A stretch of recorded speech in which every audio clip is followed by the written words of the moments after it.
શ્રી કૃષ્ણ, રાધે રાધે. વૈષ્ણવ, આજે આપણે ફગવા જલનો ઉપયોગ કર્યા વિના કેવી રીતે ફોડવાના છે એ હું શેર કરવા જઈ રહી છું. તો અહીં શું કર્યું, એક શ્રીફળ લઈ લેવાનું છે. પહેલાં આપણે જલવાળું હોય ને એ શ્રીફળ લઈ લેવાનું છે. તો પહેલાં આપણે શું કરીએ, એને પહેલાં તોડી લઈએ, તો એનો જલ આપણે કાઢવાનું છે. જો વૈષ્ણવ, આપ જલનો ઉપયોગ ના કરતા હોય તો નારિયેળનો જલ, દૂધીનો રસ, કાકડીનો રસ, ગુલાબ જળ એ આપ લઈ શકો છો. કારણ કે આપણે જ્યારે ધાણી ફોડવાની હોય ત્યારે આપણે એને કેળવવી પડે. અને અથવા તો ગુલાબનું ફૂલ હોય એનો રસ લઈ શકો છો, કોયલના ફૂલ હોય એનો રસ આપ કાઢીને લઈ શકો છો. એ ઘણી બધી ટેકનિક છે, ઘણી બધી રીત છે, ઘણા બધા રીતે ફગવા ફોડી શકો છો. એવું કાંઈ નથી કે આપણે જલનો જ ઉપયોગ ખાલી કરવાનું છે, જલ જ જોશે આપણે. તો એ નારિયેળનો જલ આવી રીતે લઈને એને પહેલાં ગાળી લીધું છે.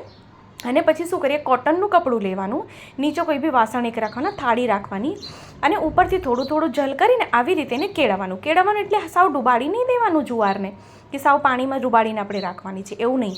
એટલે જળ આમાં થોડુંક પધરાવવાનું, જુવાર આખી પલળી જાય એટલે પછી શું કરવાનું, કોટનનું જ કપડું લેવાનું, થોડુંક જાડું કપડું લેવાનું, અને આવી રીતે એકદમ ટાઈટ બાંધવાનું એને. કારણ કે આપણે એને ટાઈટ બાંધીએ તો એ ફૂલે સુંદર. હવે આપણે એને મૂકી દેવાની છે કમસે કમ 7 થી 8 કલાક. તો વૈષ્ણવ, મેં છે ને એને અમે શું કર્યું હતું, રાતના એને કેળવીને આવી રીતે અમે મૂકી દીધું હતું. તો બીજા દિવસે જો આવી રીતે છે ને જુવાર પછી કોરી થઈ જાય આખી. જો આપ જોઈ શકો છો અહીંયા આપણે જો આખી કોરી થઈ ગઈ છે જુવારા.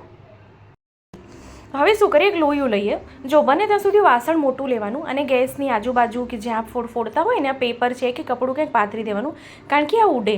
તો આવી રીતે શું કરીએ, વેલણ લેવાનું. અમે વેલણ લીધું છે, આપ લાકડી બી લઈ શકો છો. અને આગળ આવી રીતે કપડું બાંધીને થોડું થોડું જુવાર પધરાવીને અને ઉપરથી છે ને આવી રીતે ડીશ ઢાંકવાની, કારણ કે ઉડે વધારે, આ બહુ ઉડે. તો આપણે જો ઢાંકીએ નહીં તો કેવું થઈ જાય કે આપણે લોયામાં તો જુવાર વધે જ નહીં, બધી ઉડી જ જાય. તો આવી રીતે થોડુંક ઢાંકીએ તો શું છે, ઉડે ખરી, એવું નથી કે ના ઉડે, પણ થોડીક ઓછી ઉડે, એમ કે બધું અંદર રહી જાય એમ. તો આવી રીતે એને ગેસને ધીમું રાખવાનું, હાઈ બી રાખો તો બી ચાલે, પણ આવી રીતે જેવી રીતે આપણે વાસણ લીધા હોય, લોયા જેવી રીતે લીધા હોય, આછા છે જાડા છે, જેવી રીતે લીધા હોય આપે, તો આવી રીતે આપણે એને જો ફેરવતા રહીએ, આવી રીતે ચલાવતા રહીએ એટલે જુવાર ખૂબ સુંદર ફૂટી જાય. તો જુવાર આપણે જો સુંદર ફૂટી ગઈ છે, તો આવી રીતે જ બધી જુવાર આપણે ફોડી લઈએ. તો વૈષ્ણવ, અત્યારે જે ખેલના દિવસોમાં, અત્યારે હોળીના દિવસોમાં આપણે કેવું છે કે ઠાકોરજીને ફગવા બધું આવે છે ધરવામાં, ધાણી દાળિયા બધું ધરવામાં આવે છે. તો આપણે બહારથી ન લેતા આપણે ઘરે આવી રીતે ફોડી શકાય છે. તો આપ અહીં જોઈ શકો છો આ સુંદર ફોડાઈ ગયું છે. તો આપ અહીં જો અમે થોડુંક જ, એટલે આમ કહું તો અડધી કટોરી લીધી હતી જુવાર, તો અડધી કટોરીમાંથી આટલી બધી જુવાર થઈ ગઈ છે, એટલે આટલી બધી ધાણી થઈ ગઈ છે. તો વૈષ્ણવ, મને કીધું હતું કે હું ફગવાની સામગ્રી શેર કરું. તો જો વૈષ્ણવ, ખૂબ સરળ છે, ખૂબ ઇન્સ્ટન્ટ બી છે, કાંઈ વાર નથી લાગી, ખૂબ સરળ થઈ ગયું છે. તો વૈષ્ણવ, વિડીયો ગમ્યો હોય તો વિડીયોને લાઈક જરૂરથી કરશો. કમેન્ટ બોક્સમાં કમેન્ટ કરીને જણાવશો કે વિડીયો કેવો લાગ્યો છે. વૈષ્ણવ, મને કીધું કે મૈસૂબની સામગ્રી શેર કરું.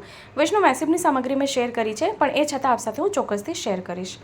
તો વૈષ્ણવ, ફરીથી મળશું આવી રીતે નવા વિડીયો સાથે. તો ત્યાં સુધી આપ સૌને મારા જય શ્રી કૃષ્ણ.